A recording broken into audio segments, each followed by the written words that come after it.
서부 텍사스산 원유, 브렌트, 두바이 이렇게 국제 3대 유가가 이번 달 들어 배럴당 80달러 초반대까지 급락했습니다. 국제 유가는 지난 6월 말 배럴당 110달러에 달했던 것과 비교하면 현재 약 25% 떨어진 상황입니다. 유가 하락의 원인으로 수급 문제가 꼽히고 있는데요. 석유 수출국 기구의 공급량이 늘어난 반면 유럽과 중국에서는 원유 수요가 줄고 있기 때문입니다. 유가 급락으로 시장에도 변화가 일어나고 있는데요. 정유, 화학을 포함한 국내 에너지 업종 주가가 급락했습니다. 또 태양광, 전기차 같은 신재생 에너지 관련 산업도 타격을 입고 있습니다. 관련 주식이나 ELS에 투자한 개인들도 손실 위기에 놓였는데요. 유가의 흐름은 앞으로 어떻게 될까요? 유가 움직임에 따른 시장 대응 전략은 어떻게 세워야 할까요?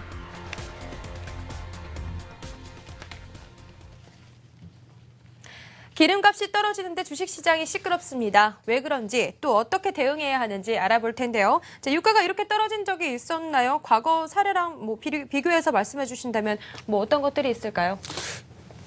많이 빠지지 않았는데. 왜 웃으세요? 저는 같이 쉬어서 일단은 좋겠는데. 저는 이렇게 생각합니다. 과거에 일단 이만큼 빠진 적이 있었냐 없었냐라고 얘기를 하는 건 사실 좀 그런데 왜 그러냐면 어차피 석유 경제가 발전하면서 석유 소비량이 계속 증가해 왔기 때문에 이러한 부분에서 유가가 사실은 계속해서 오를 수밖에 없었던 그러한 흐름이었거든요. 네. 제가 차트를 하나 준비를 해봤는데요. WTI 차트를 하나 준비를 했습니다. 유가가 많이 빠졌다라고 해서 얼만큼까지 빠졌는지를 보니까 지금 빠진 수준이 2012년도도 있었고요. 2011년도도 있었는데 제가 생각할 때는 항상 유가도 그렇고 환율도 그렇고 이게 빠지는 거는 일단은 변화도 굉장히 중요합니다만은 속도가 굉장히 좀 중요하다 이렇게 먼저 말씀을 드릴 수 있을 것 같습니다. 요즘 빠지고 있는 게 지금 두바이유는 더 세게 지금 빠지고 있는데 좀 많이 급하게 급락을 하고 있다 이렇게 언급을 해드릴 수 있을 것 같고요. 이렇게 빠지게 되면은 사실은 뭐가 좀 문제가 되냐 하면 유가가 하락을 한다는 것은 일반적으로 세계 경기가 그다지 좋지가 않다라는 걸 갖다가 얘기를 해주는 신호탄이 됩니다. 그렇기 때문에 유가가 이렇게 떨어진다라고 하는 것은 유가가 이렇게 떨어지니까 업종이 좋을 수 있겠네.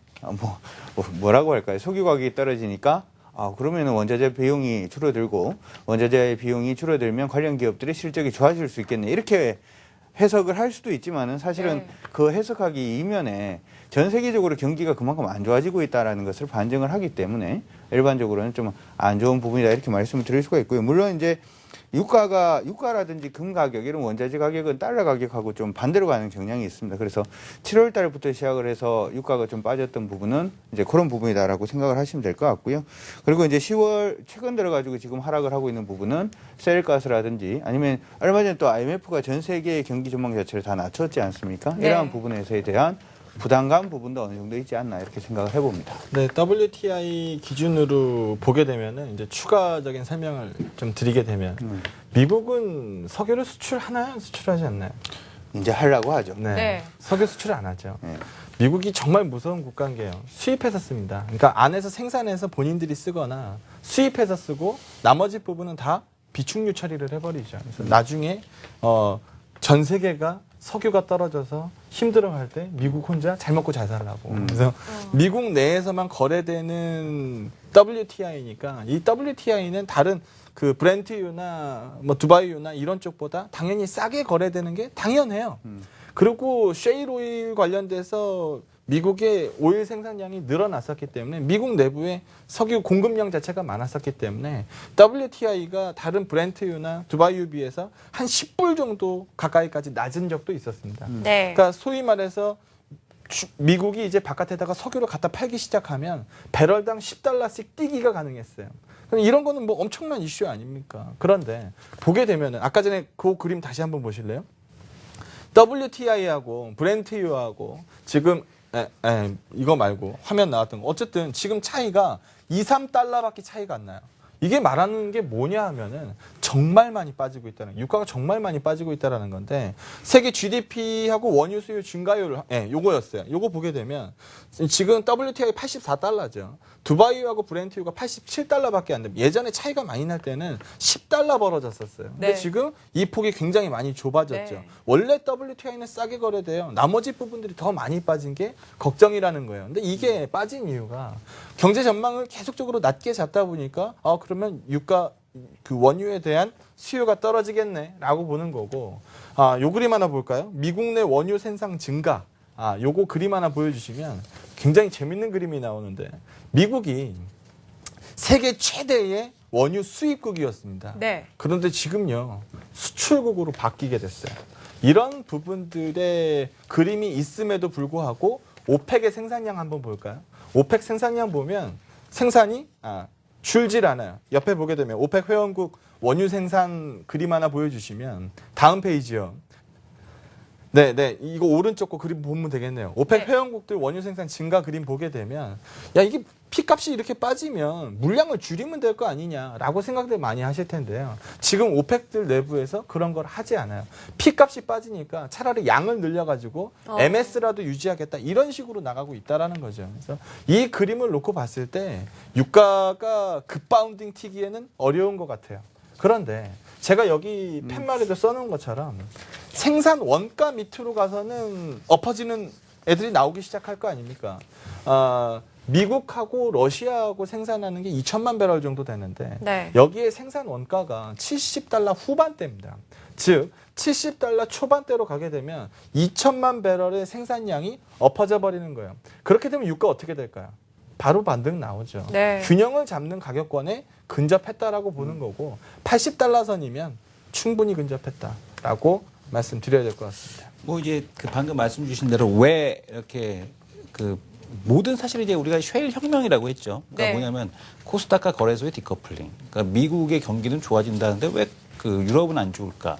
이 모든 게 지금 다 쉐일 오일 때문입니다. 근데 쉐일 오일의 생산 단가가 높은 데가 한 80불 근처가 있고요. 방금 말씀 주신 대로. 그러니까 제일 낮은 곳이 지금 50불대가 있습니다. 그러니까 여전히 지금 쉐일도 생산 단가가 다르고, 그러니까 지금 중동산 원유도 이제 제일 좋은 데가 어디냐면 이제 쿠웨이트 지역이거든요. 거기는 네. 이제 모래만 거두면 기름이다, 이런 얘기가 있어요. 그 정도로 이제 생산 단가가 거의 뭐 10불 뭐 이 정도기 때문에 쿠웨이트 같은 경우는 뭐 진짜 뭐 전혀 상관이 없는데, 이 올해부터, 그러니까 올해부터 지금 석유 생산량으로 놓고 본다라면 이미 사우디를 제꼈습니다, 미국이. 그리고 이제 2016년도부터는 사우디보다도 미국이 원유를 더 많이 생산하는 국가가 됩니다. 그럼 서부 네. 석유 지배력이 미국으로 넘어간 넘어가는 거고요. 그리고 오. 또 중요한 거는 뭐냐면, 이렇게 되니까 미국이 이제 원유를 수출하겠다. 그동안에는 이제 그 원유는 수출이 지금 미국에서 금지가 되어 있습니다. 네. 근데 이거를 수출하겠다라고 해서 이제 11월 4일 이 선거가 끝나고 내면 그거에 대한 논의가 있게 될 것이다라는 것 때문에 미리 좀 빠지고 있다라고 보셔야 될 것 같고, 물론 여러 가지 뭐 경기에 대한 둔화, 그러니까 오펙의 증사는 경기에 대한 둔화 때문이라면, 지금 빠지고 있는 이유는 이제 경기에 대한 둔화에 대한 우려 플러스에서 이 공급 과잉에 대한 우려에 대한 쪽까지 가져가다 보니 시장에서 계속해서 유가에 대한 하락이 나타나고 있다. 다만 방금 말씀 주신 대로 80불대 내려가게 되면 분명히 쉐일 유전들 중에서 생산을 중단하는 곳이 나타나게 될 겁니다. 그렇게 되면은 80불대 밑에서는 좀 이제 하락 속도가 점차 더뎌지지 않겠느냐, 이렇게 보셔야 될 것 같고, 다만 하락에 대한 추세는 계속해서 이어져 갈 가능성에 대한 쪽이 상당히 높아 보입니다. 네, 이 수급 문제가 알려져 있어요. 이게 유가 급락의 가장 큰 이유라고 봐야 되는 건가요? 네, 지금 보게 되면 뭐 방금 말씀드린 것처럼 수급이 가장 큰 핵심 이슈가 될 거고요. 네. 그리고 이제 앞으로 이제 마찬가지인 게, 문제는 뭐냐면 이 쉐일이, 그러니까 우리가 이제 보통 통칭해서 사실은 쉐일 아니고 타이트 오일이라고 하는데, 이 쉐일 오일이 가장 많이 묻혀 있는 곳은 사실 중국입니다. 이게 더 무서운 거거든요. 네. 중국이 이제 개발을 하기 시작하게 된다라면, 이란 또에서 전제를 달아 본다라면, 이거는 유가는 쉽게 상승하기는 어려워 보인다라고 보셔야 될 것 같아요. 다른 분들의 의견은요? 이 수급 문제. 저는 네. 사실 이렇게 한번 생각을 해보는 게 좋을 것 같습니다. 유가는 서서히 이제 유가로 뭔가 세계 경기를 뭐 패권을 잡고 하는 부분 자체가 이제 향후에는 그 중요성이 점차적으로 저는 좀 줄어들 거다, 이렇게 생각을 하는데, 예전 같은 경우에는 이제 뭐 공업화가 되는 것이 어떻게 보면 선진화가 되는 거였고, 기름으로 뭐 기계를 돌린다든지 뭐 자동차가 많이 다니고 이러면 아, 저 나라는 선진국이구나 이렇게 생각을 할 수가 있는데 네. 요즘은 이제 그러한 부분이 뭐 환경오염도 환경오염입니다만은 이러한 부분이 석유 수요를 자꾸 이제 감소를 시키려고 하는 노력들이 계속 나오고 있지 않습니까? 그렇기 때문에 일단 우리가 지금 뭐 얘기를 하고자 하는 게 사실은 이제 유가 하락과 관련해서 이제 관련주들 뭐 그런 부분도 네. 아마 나중에 얘기를 할 것 같은데 전반적으로 여기에 이제 많은 기대를 거는 거는 지금은 이제는 좀 힘들지 않을까 이런 생각이 들고요. 수급상으로 지금 오펙 같은 경우에도 보통은 이제 유가가 좀 많이 떨어지게 되면 오펙 회원국들이 뭐 감산을 한다든지 하는 부분으로 그네들의 어떤 그 마진 자체를 계속 유지를 해왔는데 그 부분도 요즘은 잘 통제가 안 된다 뭐 이런 얘기들이 나오고 있습니다. 그렇기 때문에 일단 유가가 많이 하락을 했기 때문에 유가가 이제 좀 반등을 하지 않을까 관련주들을 이제 좀 봐야 되지 않을까 뭐 이런 생각을 할 수도 있는데 그런 부분은 조금은 좀 보수적으로 봐야 되지 않나 이런 말씀을 드리고 근데 싶습니다. 이제 시청자들이 궁금한 거는 야, 난 WTI가 80불이 중요한 게 아니고 몇 불 가는 게 중요한 게 아니고 그래서 뭐 사라고 뭐 그래서- 이렇게 네. 얘기가 나올 수 있어요. 중요한 거는 이거는 뭐냐면 우리가 그동안에 방금 투자 아이디어가 쉘하고 이제 그 중동산 원유하고 가격차가 컸을 때 쉘가스에서 에탄올 베이스로 들어가서 생산되는 화학 제품들에 대한 가격하고 그동안에 이제 중동산 원유를 가져다가 우리는 나프타 크래킹을 해갖고 네. 생산되는 화학 제품의 가격 차이가 2배가 났었거든요. 네. 이게 줄어들고 있습니다. 그래서 화학 업종도 만약에 유가 하락에 대한 쪽이 계속 된다라면은 화학 업종이 오히려 살아날 수 있다라는 점, 요거를 하나 보셔야 될 것 같고 또 하나는 재밌는 거는 이제 근데 중동이 돈을 못 번다는 얘기는 무슨 의미가 있을까요? 그러니까 지금 이제 조선이라든가 이런 이제 플랜트 발주라든가 이런 쪽이 줄어들 수 있다는 얘기죠. 그러니까 그런 쪽은 계속해서 불리할 수밖에 없다라는 겁니다. 그래서 이 투자 아이디어에 대한 쪽, 화학이 예전에 유가가 올라가게 되면 화학이 좋을 것 같았는데 아니라 오히려 에탄올 크래킹하고 나프타 크래킹에 대한 경쟁력에 대한 비교에 있어서 나프타 크래킹에 대한 경쟁력이 살아날 수 있다라는 점, 요거를 또 보실 필요도 있을 것 같습니다. 이게 원래 저도 네. 지금 그 부분을 얘기를 하려고 네네. 했는데 네. 주식은 상상력이거든요. 네. 상상력 좋은 사람들이 주식 잘해요. 그래서 저도 화학 얘기를 하고 싶었는데 제가 순서를 좀 뺐겠네요. 그러면 추가적으로 다른 업종들 얘기도 좀 한번 해보면 네. 일단 정유 같은 경우에는 정제 마진이 계속 꺾이고 있는 부분이 있으니까 네. 유가가 다운이 되면 정제 마진은 계속 위축되겠죠. 그래서 이런 부분들에서 오죽 안 좋고 또 얘네들 다 뭐 갖고 있어요? 탱크 갖고 있잖아요. 비축류 있거든요. 그래서 그 가지고 있는 것만큼 또 평가손 손실 처리될 거기 때문에 그 부분이 이번 실적에 반영될 거라 조금 어려울 것 같습니다. 그래서 화학 업종이 조금 더 유리하는 시각으로 보는 게 맞고 정유는 조금 불리한 시각으로 보는 시각들이 많은데 문제는 너무 많이 빠져가지고 이번 실적 저게 뭐 영향이 있겠어? 라고 얘기할 정도까지 너무 많이 떨어진 단계라 얼마큼 먹겠지는 잘 모르겠네요. 근데 제가 오늘 던지고 싶은 화두는 이거예요. 유가가 빠지는데 왜 OCI가 빠지냐? 왜 삼성 SDI가 빠지냐? 이렇게 보시는 분들이 있어요. 네. 근데 상상력을 발휘해 보면 가능성이 있습니다. 뭐냐 하면 예전에는 유가가 하도 높게 유지되니까 그거 좀 낮춰서 발전 단가 만들어 보려고 뭘 한 거예요? 태양광 만든 거예요. 이 태양이 내려 쏘는 그 햇빛을 가지고 전기를 만들어 보자. 그런데 유가가 저렇게 계속 하향 안정화되고 있으면 이 태양광에 대한 개발 수요가 어떻게 된다는 얘기입니까? 위축된다는 얘기죠. 네. 그래서 추가적으로 이 발전 단가를 더 떨어뜨려야 되는 이슈가 나오기 때문에 태양광 OCI가 소위 말해서 죽을 맛이 들어가는 거죠. 또 우리 요즘에 뭐 차 타고 정유소 앞에 지나가다 보면은 얼마예요 리터당? 1,700 몇 원 막 이렇게 붙어 있어요. 네. 비싼 데 가봐야 뭐 1,800원, 2,000원 막 이렇게 붙어 있는데 예전보다 많이 싸졌죠. 이렇게 유가가 높을 때 우리들이 무슨 얘기합니까? 아, 연비 좋은 차 타야 되겠다. 이게 전기차 같은 거 타야 되겠다라고 얘기들 많이 하는데 문제는 전기차가 더 비싸죠. 이 전기차의 가격 격차를 뽑아 먹으려면은 이 비싼 유가에 세이브되는 금액을 뭐 5년 이상 이렇게 계속 타줘야 돈을 뽑아 먹는 건데 유가가 낮아지면 낮아질수록 사람들은 뭘 생각할까요?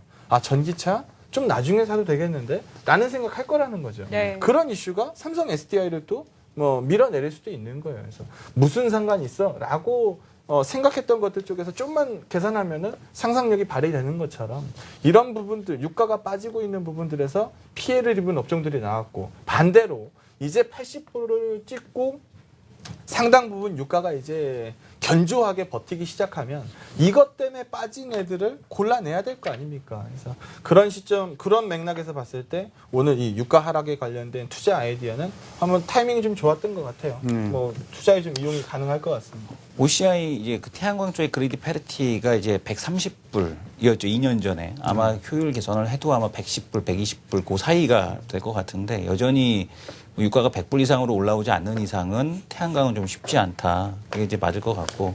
또 이제 2차 전지는 다만 이제 요걸 보셔야 될 것 같습니다. 2차 전지가 안 될 거냐에 대한 쪽에서는 조금 저는 2차 전지는 된다. 그렇죠. 다만 최근에 이제 삼성에서 어떤 이슈가 있었냐면 2차 전지 속도 조절론에 대한 얘기가 나왔었습니다. 네. 그러면서 헬스케어 쪽에다가 좀 더 집중적으로 투자하겠다는 얘기가 나오고 나서 그게 지난주 제가 그런 얘기를 들었었거든요. 근데 오히려 그 헬스케어 쪽이 상당히 다들 좋아요. 네. 그리고 뭐 갑자기 그런 얘기 나오고 나서 구글도 헬스케어 투자를 확대하겠다라고 하고 중국도 헬스케어 투자를 확대하겠다고 막 지난주에 막 그러더라고요. 그러더니 지금 국내에서도 헬스케어 주식들이 움직이던데 2차 전지는 이제 좀 속도 조절론 이런 것에 대한 쪽에 좀 영향이 있지 않나라고 보여지고 있고 다만 현대차, 기아차 같은 경우는 지금 2차 전지를 선택할 수밖에 없습니다. 하이브리드를.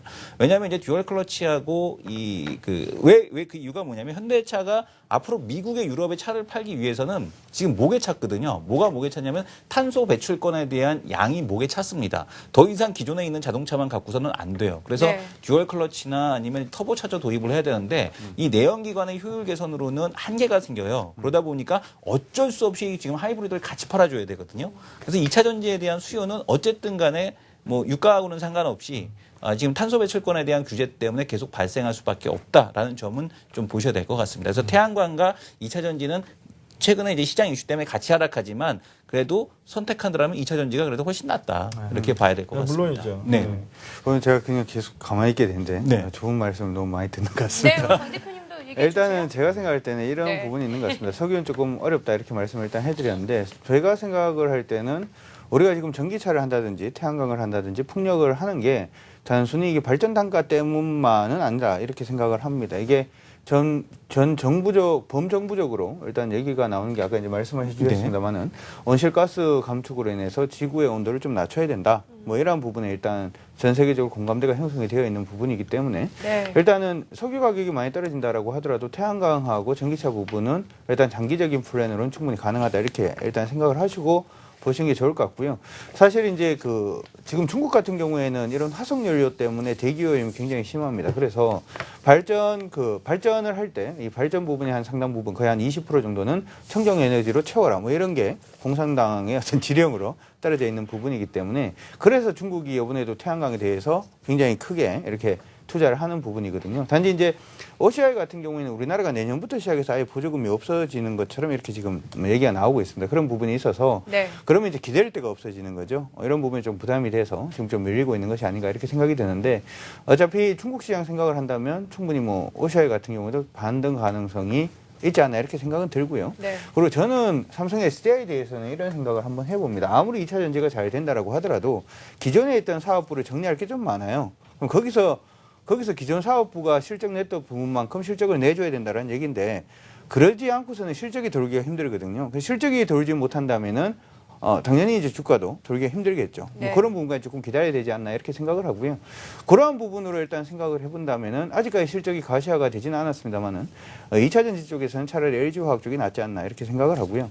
이번에 이제 중국에서 전기차 부분에 투자를 좀 많이 한다 이렇게 얘기가 나오고 있습니다. 그 부분에 있어서 우리나라 현대차, 기아차가 준비가 미흡하지 않냐 뭐 이런 기사들도 나오고 있는데 여기에 가장 먼저 지금 뛰어들고 있는 회사가 폭스바겐입니다. 중국계 1위. 네. 두 번째가 이제 미쓰비시가 뛰어들고 있는데 이들 업체의 전기차 2차 전지 배터리를 LG화학이 납품을 합니다. 뭐 그런 부분을 일단 생각을 해본다면 화학 업체들로 저는 관심을 가지자라는데 일단 동의를 하고요.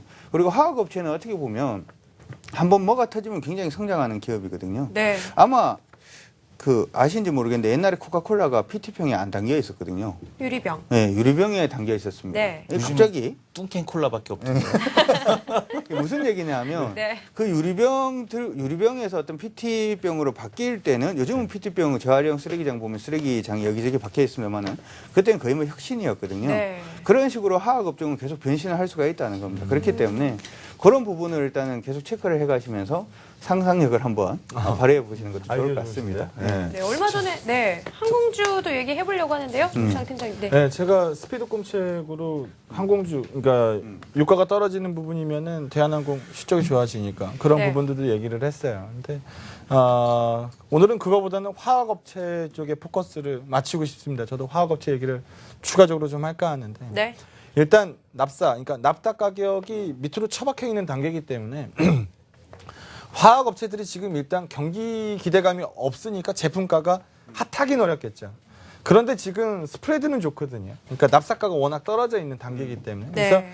오히려 지금 순수화학 쪽에서 보면은 롯데케미칼이 가장 순수화학 쪽에 가까우니까 이쪽이 좋아질 수 있어요. 근데 경기가 아직 좀 불안하다라고 하면 LG화학 쪽으로 갈 수밖에 없죠. LG화학은 컨버전스잖아요. 그러니까 순수화학만 하는 게 아니고 전기전자 부품도 하고 뭐 2차 전지도 하고 뭐 상당 부분 포트폴리오가 나눠져 있는 애니까 화학 부분으로 포커스를 좀 맞추시고 4분기 실적도 예상보다 굉장히 좋을 수 있거든요. 그래서 이런 부분들에서 화학업체들을 출연할 때는 경기에 대한 부담감이 조금이나마 좀 덜할 수 있는 사업 포트폴리오가 제일 잘 짜여 있고 어닝이 가장 안정적인 LG화학 정도가 어떨까라고 생각합니다. 고맙습니다. 네. 뭐 항공주에 대해서 얘기해 주실 분 있으실까요? 저는 네. 이렇게 보셔야 되는데 핵심은 그겁니다. 그러니까 수송량이 늘어나느냐거든요. 그 다음에 이제 플러스 알파가 이제 유가인 거지 유가가 주가 될 수는 없습니다. 그러니까 지금 9월달 항공 통계를 보더라도 저비용 항공사들 같은 경우는 작년 비해서 30%가 증가를 했어요. 네. 근데 대한항공은 0.7% 감소를 했습니다. 그러면 뭐 또 나오는 얘기들이 야 그럼 화물 수송량 늘지 않겠니? 공장 현지화 많이 됐습니다. 수송할 거 별로 없고요. 중국 화물 쪽에 대한 거는 중국산 비행기들이 다 독점을 또 하고 있습니다. 그래서 어떤 얘기까지 있냐면 예전에 항공사 기장이 이제 소를 갖다 나르는데 이 소를 날르려면은 이 성층권까지 그 소가 기절을 하면 성층권까지 올라갔다 훅 떨어뜨려야 된대요, 배를. 배가 아니고 비행기를. 네.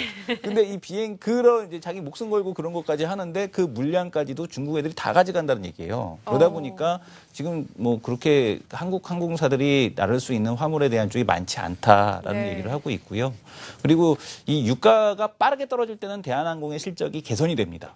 왜냐하면 이제 도입량에 비해서 원가가 더 빨리 떨어지니까. 근데 이게 천천히 떨어질 때는 대한항공의 실적 개선에 대한 흐름에서는 상당히 좀 제한적이다라고 보셔야 될 것 같고 오히려 항공주들보다는 한국전력이 유가가 빨리 떨어지든 천천히 떨어지든 오히려 훨씬 더 긍정적이겠고 그동안에 어쨌든 현대차, 기아차, 모비스 주주들이 받아가야 될 배당을 지금 한국전력 주주들이 챙기고 있지 않습니까? 네. 근데 여기다 플러스 알파 해갖고 그러니까 올해는 지금 한국전력이 정상화에 대한 이슈 때문에 주가가 움직였다라면 내년까지도 계속해서 움직일 수 있는 이슈는 이제부터는 실적이다라고 보셔야 될 것 같고 저는 여전히 한국전력이 위로 올라갈 수 있는 룸이 더 많이 남아있지 않겠느냐 생각합니다. 한국전력이 네. 이건 좀 생각이 다르니까 그냥 네네. 말씀을 드려보면 다를 수 있죠. 네. 한국전력은 실적이 좋아지면은 또 얘기 나올 겁니다. 전기값을까 뭐 어떻게 해야 된다 뭐 이런 식으로 정치 이슈가 될 수가 있기 때문에 저는 한국전력은 항상 실적 상단은 막혀 있다라고 생각을 하거든요. 저는 그렇게 생각하지 않는 게 이번 정부의 정책 자체가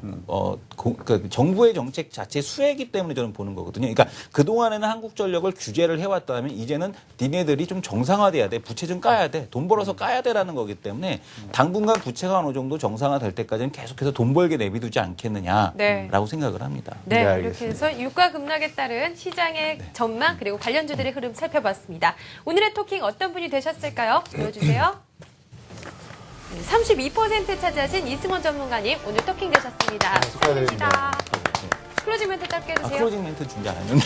네, 준비 안 하셨다고 합니다. 네. 축하드립니다. 네, 뭐라도 감사합니다. 아이스크림 쿠폰은 왜 어디 갔나요? 요즘에 아이스크림도 안 늘 주시고. 오셔서 아이스크림 네. 쿠폰 찾으세요. 아이스크림 타령을 이제 하는지도 되게 오래된 것 같은데 네. 시장 지금 우리 장영욱 팀장님 그리고 이제 강준혁 대표님께서 말씀하신 대로 1900 언더는 사실 비이성적인 구간이 아닌가라고 판단을 하고 있습니다. 여러분들 화이팅 하시고요. 주말에 꼭 웃으시면서 계속해서 이어지는 뚝배기까지 보시게 되면은 아마 훨씬 더 마음이 안정되실 거라 생각됩니다. 네. 프로그램 홍보까지 해주셨습니다. 축하드립니다. 네, 성공투자 꼼꼼체크 금요일까지 이번 주 순서 마무리하겠습니다. 저희들 다음 주에도요, 든든한 세 분의 전문가 여러분과 찾아오겠습니다. 저는 MC 조영지였습니다. 다음 주에도 성공투자 꼼꼼체크 함께해 주세요.